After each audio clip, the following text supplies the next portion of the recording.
Саламатсыздар балдар. Бүгүн биз Кыргызстан тарыхы сабагынан Кыргызстан көз карандысынын алгачкы 10 жылына деген теманы өтөбүз. 23 параграф. Сабагыбыздын максаты Кыргызстандын көз карандысынын алгачкы 10 жылындагы маалыматтарды алып, таанып билүүчүлүк жөндөмүңөрдү өнүктүрөсүңөр. Берилген суроолорго жооп берүү аркылуу интеллектуалдык деңгээлиңерди жана эске тутуу жөндөмүңөрдү жогорулатасыңар. Мекенчиликке тарбияланасыңар.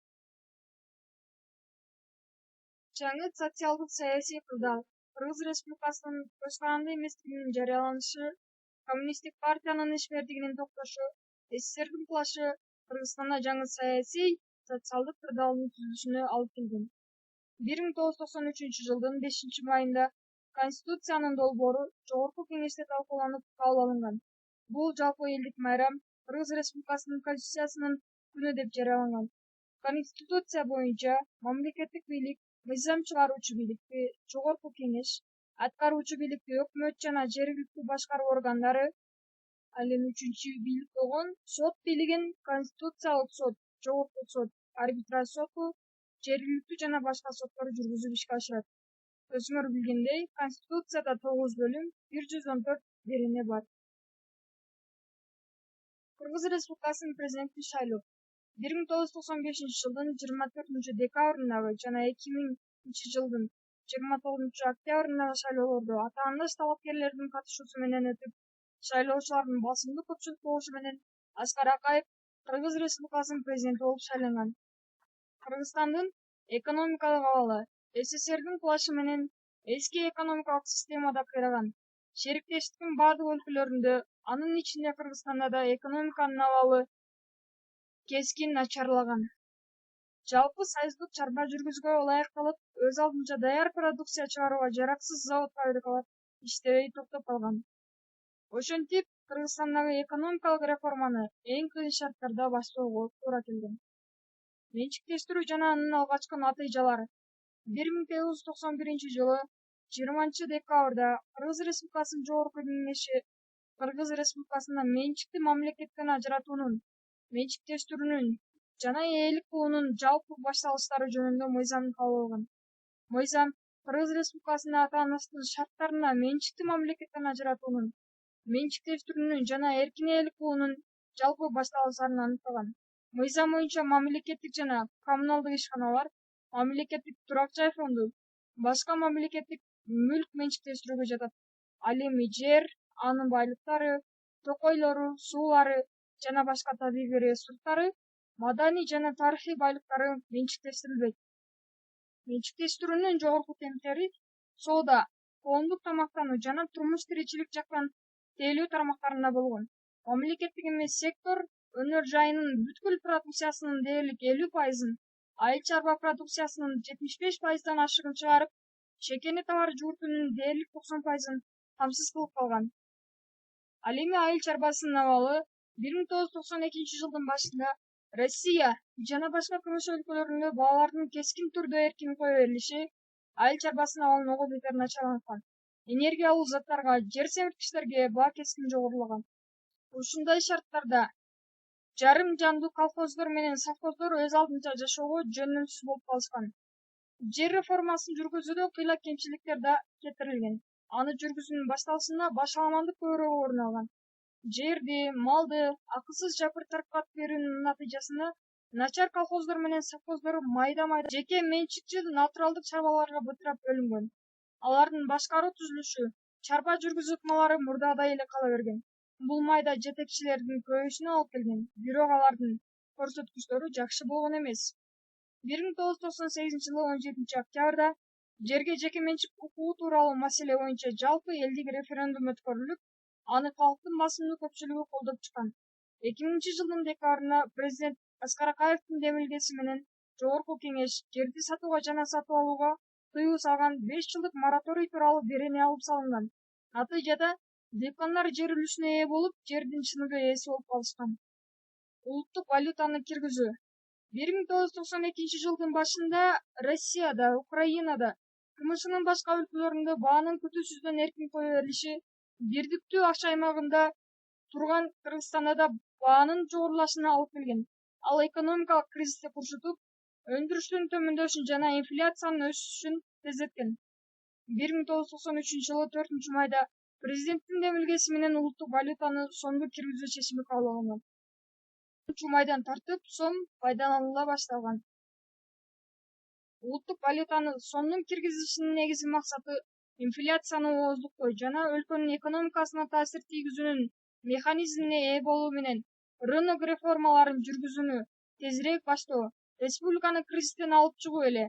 Кыргызстандын жетекчилигинин чечкиндүү аракеттеринин натыйжасында улуттук валюта сомду турукташтыруу мүмкүнчүлүгү түзүлгөн. Бүгүнкү күндө кыргыз сому Борбордук Азияда гана эмес, КМШ өлкөлөрүндө да эң туруктуу валюталардын бири болуп эсептелет. Туруктуу улуттук валютанын болушу өлкөдөгү экономикалык реформаларды ийгиликтүү жүргүзүү үчүн ыңгайлуу шарттарды түзгөн. Кыргызстандын эл аралык аренага чыгышы. СССР кулап Кыргызстан эгемендүү өлкө жетишкенден кийин ал эл аралык аренага колдоого жана таанылууга ээ боло баштайт. 1991-жылдын 27 декабрында биринчилерден болуп Америка Кошмо Штаты Кыргызстандын көз каранды эместигин тааныган. 1992-жылы 1-февралда Орто Азиянын жана Кыргызстандын тарыхында биринчи жолу Бишкекте АКШнын, Вашингтондо Кыргыз Республикасынын элчилиги ачылган. Азыр Бишкекте 20дан ашык чет өлкөнүн элчиликтери, өкүлчүлүктөрү жана дүйнөнүн 20дан ашык өлкөсүндө Кыргызстандын элчилиги, өкүлчүлүгү иштеп жатат. 10 жыл ичинде дүйнөнүн 130дан ашык мамлекети Кыргыз Республикасынын көз каранды эместигин тааныган. 96 мамлекет менен дипломатиялык байланыш түзүлгөн. АКШ, Германия, Түркия, Англия, Кытай, Индонезия, Малайзия, Филиппин жана башка өлкөлөргө Кыргызстандын президентинин расмий иш сапары менен барышы жана башка өлкөлөрдүн жетекчилеринин Кыргызстанга расмий иш сапары менен келиши анын кадыр-баркын көтөрүүгө шарт түзгөн. 1992-жылдан тартып Кыргызстан эл аралык уюмдарга тең укуктуу мүчө боло баштаган. Алсак 30-январда Кыргызстан ОБСЕге мүчө болгон. 2-мартта Кыргызстан Бириккен Улуттар Уюмунун мүчөлүгүнө кабыл алынган. Ошол эле күнү Нью-Йоркто буунун башкы кеңсесинин алдында Кыргыз мамлекетинин желеги илинген. Кыргызстан мындан сырткары ЮНЕСКО жана башка эл аралык уюмдарга тең укуктуу мүчө болуп, анын бул уюмдардагы өкүлчүлүктөрү ачылган. 1998-жылдын күзүндө КМШ өлкөлөрүнүн ичинен биринчи болуп бүткүл дүйнөлүк соода уюмуна мүчө болуп калды. Республиканын делегациясы шериктештиктин аймагындагы куралдуу жаңгалдарды жөнгө салуу боюнча бир катар сунуштар менен чыккан. Кыргызстандын тышкы саясатынын негизги багыттары эл аралык уюмдардын ишмердигине катышуу, алыскы жана жакынкы чет өлкөлөр менен эки тараптуу мамилелерди, эл аралык экономикалык байланыштарды түзүү жана өнүктүрүү болгон.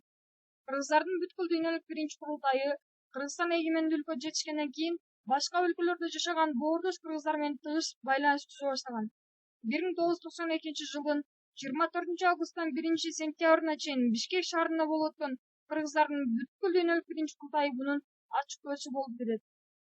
1992-жылы кыргыздардын жалпы саны 3 миллионго жакындап, алардын 6-дан 5 бөлүгү Кыргызстанда, 500 миңге жакыны башка аймактарда жашаган. Кыргыз Республикасынын президенти Аскар Акаев курултайдын ачылышында анын катышуучуларын куттуктап сөз сүйлөгөн. Андан кийин курултайдын меймандары жана катышуучулары да сөз алышкан. Алардын бардыгы кыргыздардын бүткүл дүйнөлүк биринчи курултайын чын жүрөктөн куттукташып, бардык кыргызстандыктарга республиканын алдында турган экономикалык жана социалдык кыйынчылыктарды тезирээк жоюуну, калктын турмуш деңгээлин жогорулатууну жана көз каранды эмес мамлекет катары Кыргызстан эл аралык кадыр-баркын көтөрүү үчүн бардыгын жасоого тилектерин билдиришкен. Курултайда кыргыздардын кайра жер алышынын эл аралык фондунун жобосу бекитилген. Кыргызстандын эл жазуучусу Төлөгөн Касымбеков анын төрагалыгына шайланган. Ошондой эле курултайдын катышуучуларынын кайрылуусу кабыл алынган. Чет өлкөлөр менен өз ара мамилелерди жөнгө салуу. Борбордук Азия өлкөлөрү менен тыгыз байланыш түзүү Кыргызстан үчүн өтө маанилүү болгон. 1994-жылы 30-апрелде Кыргызстан, Казакстан жана Өзбекстан жердиктүү экономикалык мейкиндикти түзүү келишимине кол коюшкан. Борбордук Азия аймагында стабилдүүлүктү сактоого жана эл аралык терроризмге каршы күрөшүш үчүн 1996-жылы Шанхайда курамына Казакстан, Кыргызстан, Кытай, Россия, Тажикстан кирген Шанхай бешилтиги түзүлгөн.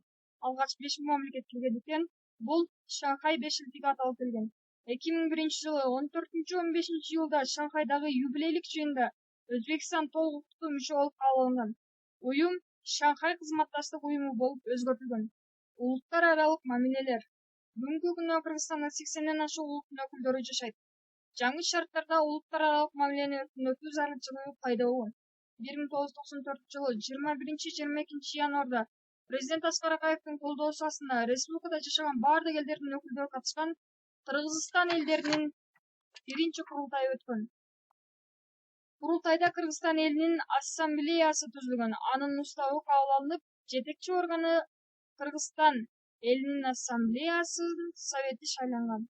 Кыргызстан элдеринин биринчи курултайынын кайрылуусу биримдиктин, тынчтыктын жана ынтымактын декларациясы кабыл алынган.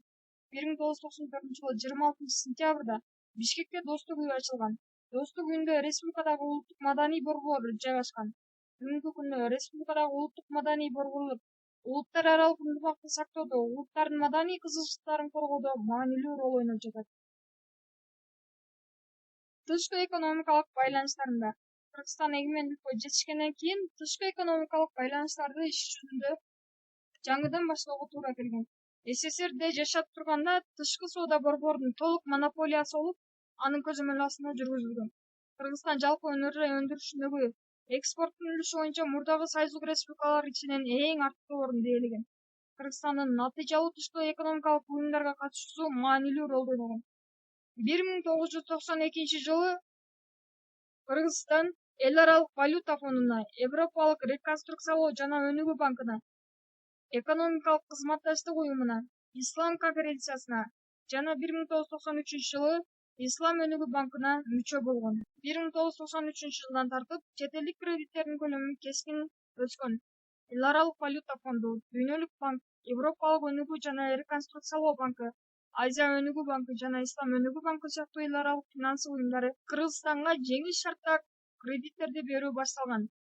Алардын кредиттери 30-40 жылдык мөөнөткө берилген. Бул берилген кредиттер рынок экономикасынын мыйзамдары боюнча өнүккөн коомду түзүүгө, багытталган радикалдуу реформаларды жүргүзүүгө арналган. 1995-жылдан тартып мөөнөтү келген кредиттерди төлөп берүү башталган. Баткен колго алынган. 1999-жылы июль-октябрь айларында Кыргызстандын тынчтык турмушун бузууну көздөгөн эл аралык террорчулар мамлекеттик чек араны бузуп, Баткен, Чоңолай аймактарына басып кирген.